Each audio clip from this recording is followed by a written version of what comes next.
اوس په کوټه کې نېشنل ګیمز وشول په هغې کې الحمدلله موږ 3 ګولډ میډل واخیستې یو سیلور میډل آل پاکستان چې کوم اوپن چیمپینشپ ماسټر کپ چې ورته کوم رینکینګز ټورنمنټ دي دا مې ګټلي دي او نېشنل چیمپینشپ مې ګټلی دی.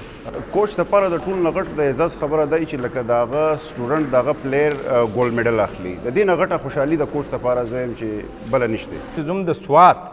بلکې د ټیبل ټینس سټار چې دی او کم ستوري چې دی هغه زموږ اظهر خان دی او د هغه سره د ځان سره نور بلاشي ستوري پیدا کړل. ما نوم محمد شاه خان دی، د کورټ سره تعلق لرم او زه انټرنیشنل ټیبل ټینس پلیر یم. ټیبل ټینس اوس 4th کلاس کې هم چې ما شروع کړی دی نو تقریبا 12-13 سال زما شول چې ټیبل ټینس زه کوم. جی بالکل دې نه مخکې ما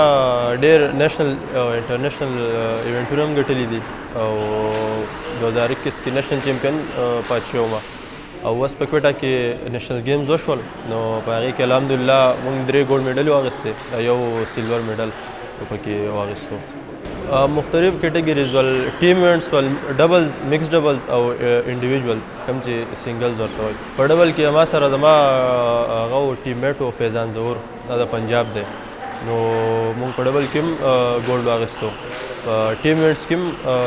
ټیم آرمي چې کوم ده چې کوم ډپارټمنټ نه ګیم کوم هغو له ګولډ واخیستو او سنګلز کې الحمدلله ما لاولني نیشنل ګیمز ول نو خوشحاله په دې ډېر یم چې لاولني نیشنل ګیمز ول او په هغې کې مې ګولډ واخیستو. مختلف هغې آل پاکستان چې کوم اوپن چیمپینشپ په هغې کې او ماسټر کپ چې ورته کوم رینکینګز ټورنمنټ دي دا مې ګټلي دي او نیشنل چیمپینشپ مې ګټلی دی او اوس الحمدلله نیشنل ګیمز مې وګټل. کله چې ما مطلب نیشنل لیول باندې ما گیم کوو نو زه په هغه کې وم په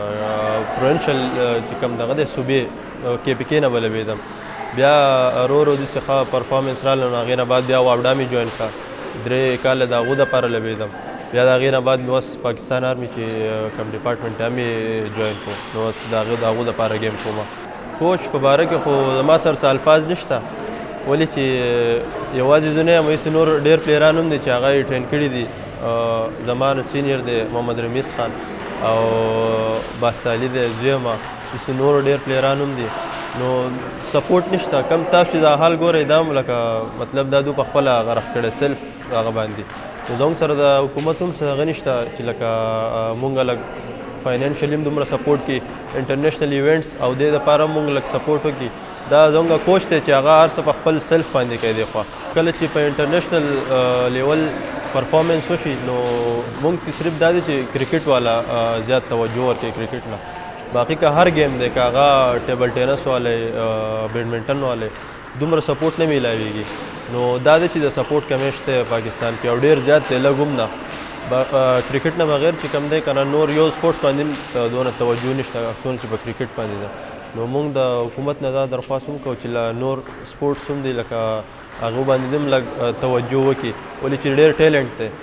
د کوچ دپاره د ټول نه غټ د اعزاز خبره دی چې لکه د هغه سټوډنټ د هغه پلیر ګولډ میډل اخلي. د دې نه غټه خوشحالي د کوچ دپاره زه یم چې بله نشته. ډېر زیات چې لکه چې کله هم چټیانې به وې د سکول او د کالج نو ډبل سیشنې به یې کولې سهار هم ماښام هم مطلب لکه که ساده دغه کې ووایو نو ایوریج 7 غنټې ټریننګ پر ډے 7-8 غنټې پر ډے د کړی دی. مونږ یو ځای وو مونږ بالکل لکه هر میچ ته ورته زه ناست یم او ایز ا کوچ به ورته زه ناست وم او منټلي طور باندې ډېر زیات یو سټرانګ دغه دی شاخان او ورسره کمیونیکیشن ورسره سکل ډېر ښه دي لکه د کوچ سره لکه د په اشارو باندې هم لکه پوهېږي داسې کمیونیکیشن دي ده. بالکل دنګ په ټیم ایونټس کې داسې یو مقابله راغله چې دنګ فاینل میچ روان و د واپډا سره او په هغې کې د ده چې کوم اپوننټ و هغه یو لکی پوینټ وشو په هغې باندې دنګه لکه دغه راغی او هغه ډېر کروشل و هغه لکی پوینټ سره د هغه ته میچ پوینټ میلاو شو لکه ایډوانټیج ورته میلاو شو او په هغې باندې شور شرابه او هنګامه هم جوړه شوه. خو بهرحال بیا هم د یو غټ پلیر مظاهره وکړه او هغه پوینټ یې هغه له ورکړو او د هغه ځای نه بیا هغه میچ وګټو د هغه نه لکه د هغه د خولې نه یې راوتښتو. دا یو ډېر زیات سسپنس والا میچ و د ټیم ایونټس د واپډا سره چې کوم و. دا د ډېر د افسوس سره دا خبره وکړم چې کله کم کھلاړیان چې ګولډ میډل والي نو د هغو ډېر غټ استقبال کیږي او د هغه ځای حکومت یا کوم چې ډسټرک انتظامیه وي هغو له ډېر غټ پروټوکول ورکوي خو هغه شی زموږ په سوات کې ما ونه لیدو. بله تاسو دلته د حال کې وکتل بېشماره 50-60 ماشومانان لګیا دي هغو ټریننګ حاصلوي. نو د دې له خو یو خبره دا ده چې دا 50-60 ماشومانان چې دي دا به د نشې له لرې ځان ساتي دې پرې چې دا سپورټسمین دي. نو د اظهر خان خو زوی هم یو دا کاوش چې دی دا ډېر د ستاینې وړ دی چې دا دونه ماشومانان چې دي هغو له یو لاره ورکړه یو سوچ یې وله ورکړو او یو مطلب دوی ته خپل په دې کې خپل مستقبل هم ښکاري په دې کې دوی ته خپله رڼا هم ښکاري د دو ژوند چې دی په دې کې به روښانه وي. نو زه به دا ووایم چې زموږ د سوات بلکې د ټیبل ټینس سټار چې دی او کم ستوري چې دی هغه زموږ اظهر خان دی او د هغه سره د ځان سره نور بلاشې ستوري پیدا کړل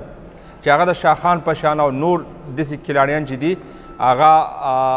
نن سبا په انټرنیشنل سطح باندې په نیشنل سطح باندې چیمپئن دي.